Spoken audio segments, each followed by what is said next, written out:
Maligayang panonood po ka-recap. Ang ating tatalakayin ngayon ay tungkol sa isang historical epic movie na may pamagat na Kingdom of Heaven. Kaya sit back, relax, at simulan na natin.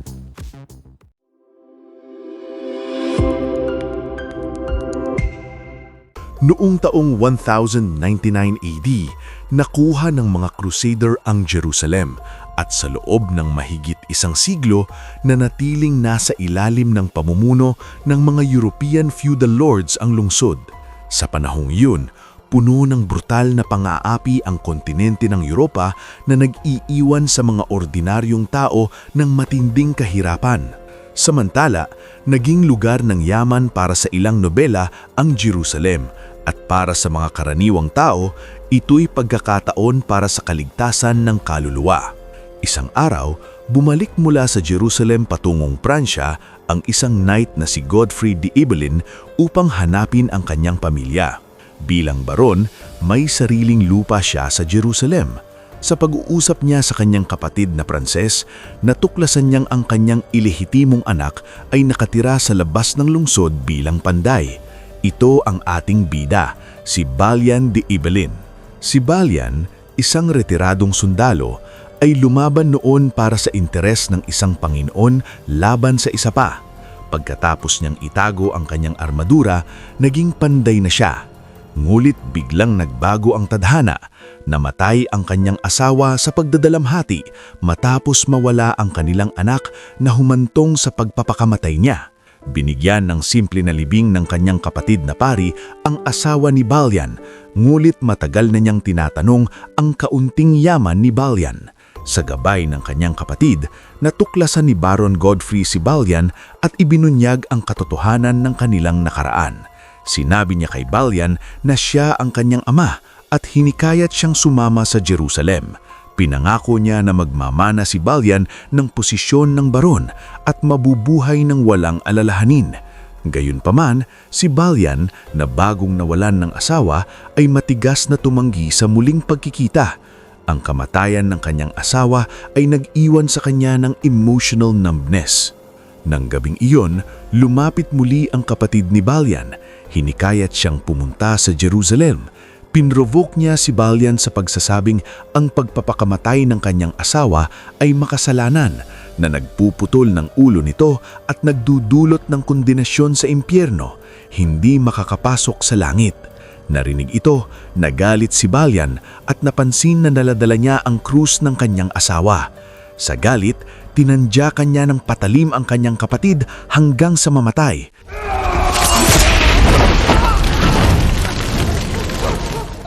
Kinuha ang krus ng kanyang asawa, sinunog ang pandayan at tumakas sa kabayo. Nahabol ni Balian ang grupo ni Godfrey na aalis na at ipinahayag ang kanyang pagpapayag na pumunta sa banal na lungsod ng Jerusalem. Inamin niyang pumatay siya at umaasang makahanap ng kaligtasan para sa kanya at sa kanyang asawa roon. Sa paraang iyan, ito'y hindi direktang pag-aamin ng kanilang relasyon bilang ama at anak. Nagtayo ng kampo ang grupo sa gubat at nagpahinga. Doon, tinuruan pa rin ni Godfrey si Balian ng swordsmanship. Habang nagpapasan sila ng friendly, biglang dumating ang malamig na talim na nagpatay agad sa isang kasama. Maya-maya, lumitaw mula sa gubat ang mga kabayo ng tropa. Walang iba kundi pamangkin ni Godfrey na nag-aangkin na darating upang hulihin si Balian dahil sa pagpapatay sa pari. Sa katotohanan, plano nilang patayin pareho sina Balian at ang kanyang ama. Ayon sa tradisyon noon, magmamana sila ng posisyon ng baron kung magtatagumpay sila. Ngulit hindi ibibigay ni Godfrey si Balian. Walang iwasan ng matinding laban, ngulit para kay Godfrey, mas malakas ang gawa kesa salita. Handang-handa ang kalaban at sa gitna ng kaguluhan, bagamat tinamaan ng pana si Godfrey, natalo niya pa rin ang mga kalaban.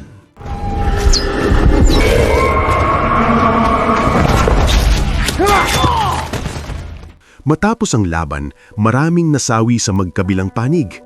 Sayang, hindi pabor sa swerte si Godfrey dahil malalim ang pana sa kanyang buto. Lumala ang kondisyon niya at pagkatapos magtiis sa paglalakbay, namatay siya sa kanyang sugat. Sa huling sandali, ipinasa niya ang titulo at posisyon kay Belian. Ginawang knight ito at pinayuhan na sundin ang kodego ng kabalyero. Bagamat wala na ang kanyang ama, kailangang magpatuloy ang paglalakbay sa Jerusalem. Bago umalis, may ibang gawain ang isang matandang knight sa serbisyo ni Godfrey kaya hindi makasama kay Belian. Pagkatapos ng mga tagubilin, nag-embark si Belian mag-isa patungong Jerusalem. Mapanganib ang paglalakbay at nangyari ang shipwreck sa daan. Si Belian lamang at isang kabayo ang nakaligtas. Habang naghahanda siyang magpatuloy, nakilala niya ang dalawang Arabong lalaki.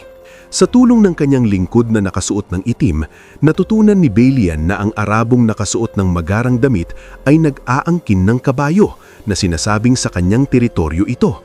Walang ibang paraan, kaya gumamit si Belian ng tradisyonal na paraan ng paglutas ng alitan noon, isang duel. Sa huli, mas naging superior si Belian sa kasanayan at natalo ang Arabo.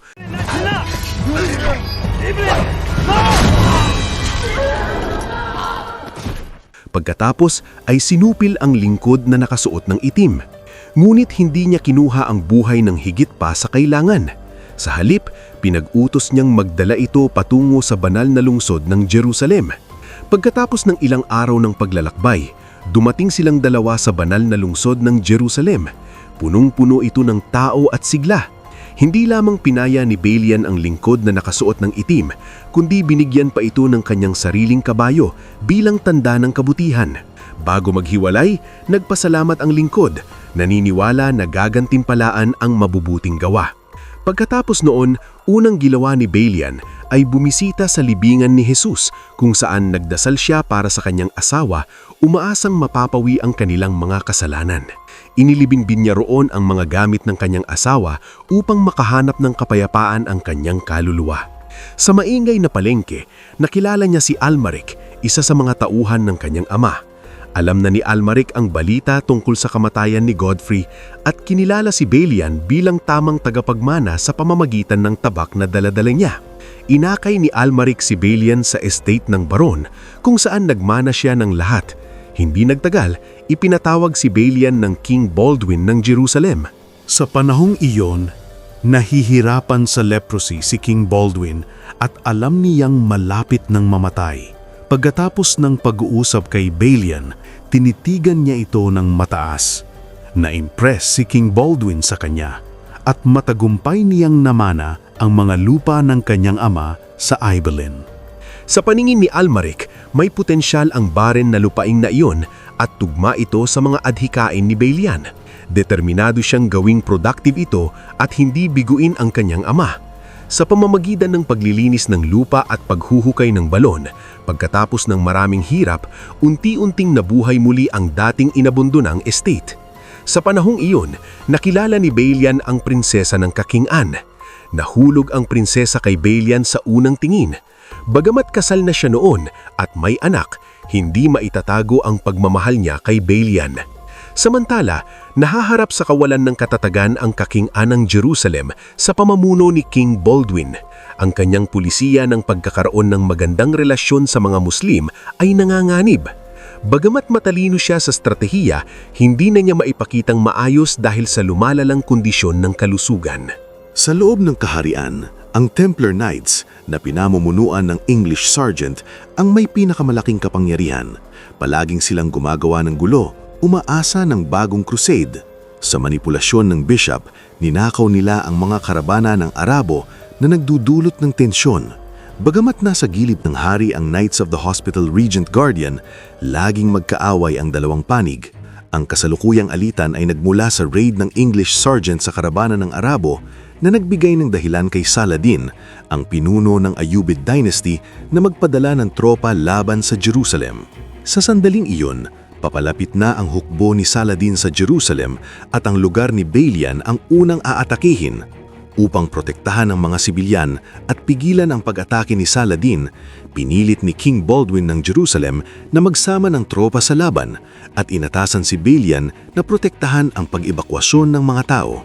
Sa kabilang banda, Nalaman na ni Balian ang paglapit ni Saladin. Upang bumili ng oras para makatakas ang mga tao, wala nang choice si Balian kundi pamunuan ang kanyang maliit na grupo na mga ilang dosenang lalaki upang harapin ng direkta ang hukbo ni Saladin. Halatang magiging one-sided na laban ito.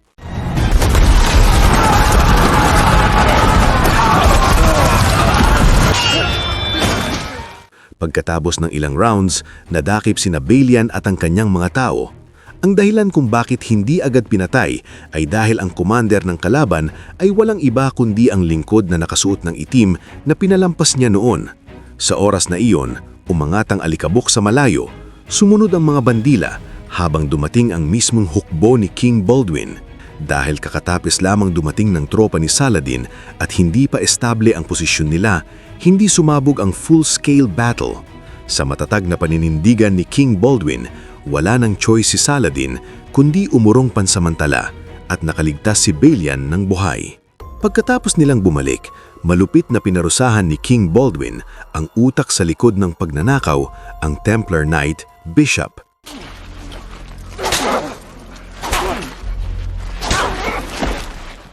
Ngunit ang pagod ay nagpalala sa kondisyon ni King Baldwin na lalong lumala at malapit na ang kanyang oras. Hinikayat siya ng arsobispo na laging nasa tabi niya na mag-confess sa huli. Gayunpaman, sinabi ni King Baldwin sa arsobispo na siya na mismo ang magko-confess sa Panginoon kapag oras na. Ipinapakita nito na tunay na Kristiyano si King Baldwin habang ang mga Katoliko ay nagko-confess sa pari. Pagkatapos, ipinatawag muli ni King Baldwin si Balian. Dahil sa kanyang katapangan, plano ni King Baldwin na ipakasal ang prinsesa kay Balian at ilipat sa kanya ang kapangyarihang militar, ngulit matagpong tumanggi si Balian sa alok ni King Baldwin. Una, laban ito sa tunay na diwa ng kabalyero, at pangalawa, sa kasalukuyang malakas na kaaway na si English Sergeant na may kasalanan na rin sa prinsesa, hindi madaling susuko. Ito'y maaaring magdulot ng internal strife na magbibigay daan kay Saladin. Pagkatapos, nalaman ng prinsesa ang desisyon ni Balian at lubos na nagtaka. Sa wakas, namatay si King Baldwin at sa kasaysayan, sa edad na 16, pinamunuan niya ang ilang daang cavalry at 3,000 infantry para sa surprise attack sa 30,000 na mercenary force ni Saladin na nagwagi ng malaking tagumpay. Ngunit sa huli, namatay siya sa leprosy sa murang edad na 24. Ang kamatayan ay naging kaluwagan para sa kanya. Pagkatapos ng kamatayan ni King Baldwin, umakyat sa trono ang anak ng prinsesa. Habang tinutulungan niya ang kanyang anak sa pamamahala, napansin niyang may mali rin ito. Walang reaksyon ang anak nang tumulo ang mainit na langis sa kamay niya at walang sakit nang tusukin ng karayom ang paa ng mga doktor. Sa wakas, kinumpirma ng prinsesa na nahawa rin ng leprosy ang kanyang anak. Naalala niya ang katawan ng kanyang kapatid na sinira ng sakit at ang pagdurusa nito, kaya hindi niya nakayanan na makita ang anak na mangsuot ng parehong maskara ng hirap. Pumiri siyang bigyan ito ng poison upang matapos ang pagdurusa. Tanging isang ina ang tunay na maiintindihan ang sakit at desisyon na iyon. Kaya naman, natural na umakyat sa trono ang kanyang fiancé, si English Sergeant. Ang mayabang na English Sergeant na nakaramdam ng karapatan, pinalaya ang kanyang kaalyado na si Bishop na inatasan na magsimulang digmaan laban sa mga Muslim. Sobrang galing ni Bishop doon. Agad niyang pinatay ang isang nayon ng Arabo kabilang ang sariling kapatid ni Saladin. Ngayong pagkakataon, tunay na nagalit si Saladin, gulit nagpadala pa rin siya ng emissary bilang tanda ng kabutihan. Hiniling ng emissary na ibigay ng English Sergeant ang salarin at isuko ang Jerusalem. Gayunpaman, pinatayin ng English Sergeant ang emissary. Tulad ng kasabihan, huwag patayin ang messenger sa digmaan. Hindi tama ang ginawa ng English Sergeant at pagkatapos, nagtipon siya ng hukbo at nagmarcha patungo sa kampo ni Saladin sa malayong lungsod. Samantala, sinubukan ni Balian na magpayo sa English Sergeant kahit magkaaway ang interes nila. Hindi niya matiis na manood lamang habang libu-libong sundalo ang magmamarcha sa kamatayan ng walang saysay. Sa kasalukuyang sitwasyon, mas mabuti ang magdepensa sa Jerusalem. Ang preemptive strike ay magiging trap lamang ni Saladin. Gayunpaman, hindi pinakinggan ng mayabang na English sergeant ang payo ni Balian at nagpatuloy sa pamumuno ng kanyang malaking hukbo. Sa matinding init at walang katapusang dilaw na buhangin, nawalan ng supply ng tubig ang hindi handang hukbo ng English sergeant, kaya nagkagulo sila sa mahabang marcha at hindi na makapagpatuloy bilang cohesive force. Sa kabilang banda, puno ng moral ang kampo ng mga Muslim at predictable ang resulta. Punong-puno ng mga vulture ang langit at puno ng bangkay ang bukid. Nagkaroon ng crushing defeat ang English sergeant at nadakip. May tradisyon ng mga Muslim na hindi pinapatay ang ibang ruler, kaya hindi direkta ni Saladin pinatay ang English sergeant. Sa halip, nag-alok siya ng isang tasa ng yelong tubig. Walang pag-aalinlangan, ipinasa ng English sergeant ang tasa kay bishop na nasa tabi niya na ininom nito. Ito rin ang kanyang huling inumin sa mundong ito. Pinatawad ni Saladin ang English sergeant, ngulit hindi nagpakita ng awa kay bishop. Hinila siya palayo at pinapatay ng pagpuputol ng ulo.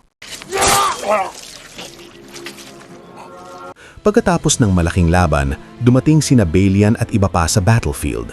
Bagamat inaasahan na nila ang resulta, nabigla pa rin sila sa nakakilabot na tanawin. Si Tiberius, na nawalan na ng tiwala sa sitwasyon ng Jerusalem, kumuha ng kanyang grupo ng knights at tumakas sa Cyprus. Sa panahong iyon, may daan-daang libo pang matatanda, mahihina at walang depensang tao sa Jerusalem, pati na rin ang mga nakakalat na milisya. Hindi kinaya ni Balian na makitang mapapatay sila kapag nahulog ang lungsod. Gamit ang kanyang titulo na baron, inutusan ang natitirang kaunting sundalo na depensahan ng lungsod. Sa pamamagitan lamang ng laban hanggang kamatayan, maaari nilang makahanap ng kaunting pag-asa. Walang mga knight na maglilid ng depensa, kaya improvised siya at agad ginawang knight ang mga sundalo. Nagdulot ng determinasyon ang mga hindi conventional na hakbang na ito sa lahat na lumaban hanggang kamatayan. Bukod pa rito, gumamit si Balian ng kanyang dating paranasan sa laban upang tumpak na sukatin at markahan ang labas ng lungsod.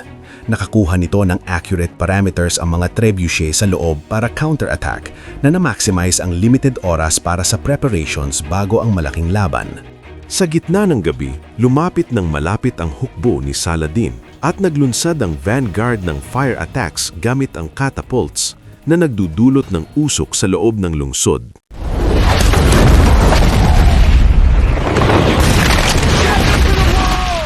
Gayunpaman, hindi nagsimula si Saladin ng siege.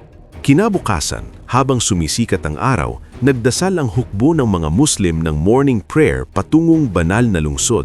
Sa imposing na 200,000 sundalo, parang nasa kamay na nila ang Jerusalem.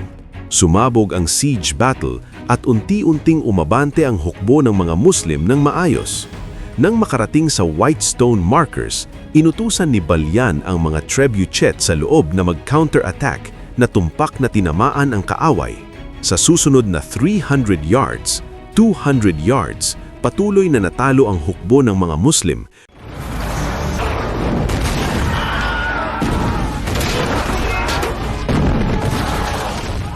Ngulit depletion lamang ito ng kanilang puwersa. Mabilis silang nakarating sa city walls at sumiklab ang matinding attack-defense battle. Punong-puno ng dagat ng tao ang ibaba ng lungsod habang desperado ang mga sundalo sa walls. Patuloy na inilulutas ni Balian ang immediate crisis sa kanyang command.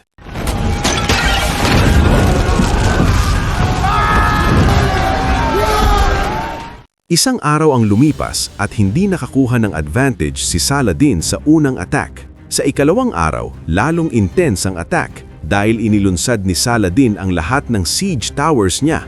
Pansamantalang, na-break ang city walls.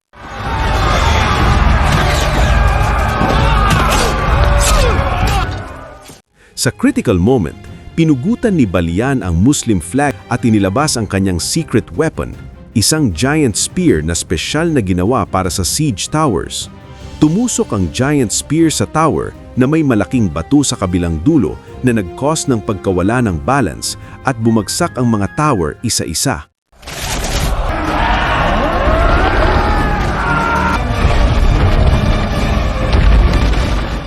Nagkagulo ang attacking forces sa ibaba at kahit si Saladin na nanonood sa malayo ay hindi inaasahan ng ganitong hirap. Sa pagkawala ng siege towers, total failure ang siege. Pagkatapos ng mga araw na laban, malaking losses ang parehong panig at puno ng mga bangkay ang battlefield. Tinitigan ni Saladin ang mga nasirang sundalo sa harap niya at hindi maiwasang malungkot. Siguro, hindi niya inaasahan na kahit gaano kalaking presyo, hindi pa rin natitinag ang Jerusalem. Sa sandaling iyon, nakatanggap ng balita ang isang general ni Saladin na ang Old City ng Jerusalem ay mahina at maaaring sirain ng catapults na mag-o-open ng breach. Napansin din ito ni Balyan at alam niyang ito na ang final decisive battle. Totoo nga, sa ikatlong araw, inutusan ni Saladin ang attack na nag-concentrate ng firepower sa Old City gates and walls. Sa patuloy na bombardment ng projectiles, hindi nagtagal ang Old City gates bago bumagsak.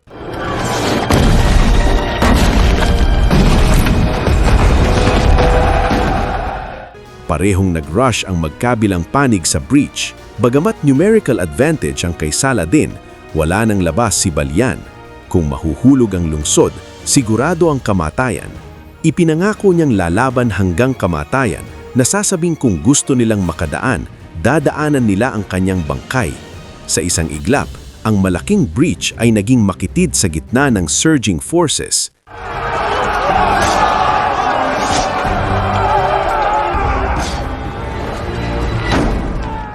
Pagkatapos ng isang araw na matinding laban, puno ng siksik na bangkay ang breach. Pagkatapos ng isang wave ng attacks, pinahinto ni Saladin ng assault. Napakataas ng halaga ng ganitong patay na laban. Sa huli, pumili siyang mag-negotiate. Na-consider ang historical fact na ang Muslim conquests ay nagdudulot ng massacres, medyo matatag na posisyon ng kinuha ni Balyan sa negotiations na nangako na live or die kasama ang Jerusalem. Samantala, sinabi ni Saladin na gusto lamang niya ang banal na lungsod at nangako na palayain ang lahat ng tao sa loob. Ito nga ang ipinaglaban ni Balyan, to protect ang mga tao mula sa pagpatay. Nakitang handa si Saladin mag-negotiate, agad nag-agree si Balyan. Nang tinanong niya kay Saladin kung ano ang halaga ng banal na lungsod, sumagot ito, ang digmaan ay nagdudulot ng kapayapaan sa huli. Tinupad ni Saladin ng pangako niya at pinalaya ang lahat ng tao at sundalo sa loob. Samantala, ang dating English king na si Sergeant na naglalakad-lakad sa kalye, hinamon si Balyan.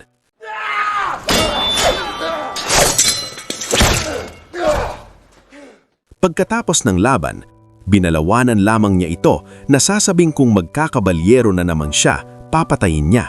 Sa gitna ng daloy ng mga tao na umaalis sa Jerusalem, nakita ni Balyan ang prinsesa na medyo gusot na gusot ang itsura. Sa huli, bumalik si Balyan kasama ang prinsesa sa kanyang bayan sa France at namuhay silang dalawa ng mapayapa. May small episode pa. Personally nag-lead ni King Richard the Lionheart ng England ang malaking hukbo para sakupin ng banal na lungsod ng Jerusalem at hinanap mismo si Balyan. Gayunpaman, tumanggi si Balyan sa kahilingan ni King Richard na sinasabing blacksmith lamang siya. Sa susunod na 3 years, nabigo ang ekspedisyon ni King Richard sa Jerusalem na mabaling sakupin ang lungsod at sa huli, nagkasundo sila ng truce kay Saladin. At dito nagtatapos ang pelikula, mga ka-recap. Kung nagustuhan nyo ka-recap ang movie recap natin ngayon, ay inaanyayahan kita na mag-subscribe at pakipindot na din ng notification bell para palagi kang updated sa mga susunod naming videos. Maraming salamat sa panonood. Hanggang sa muli!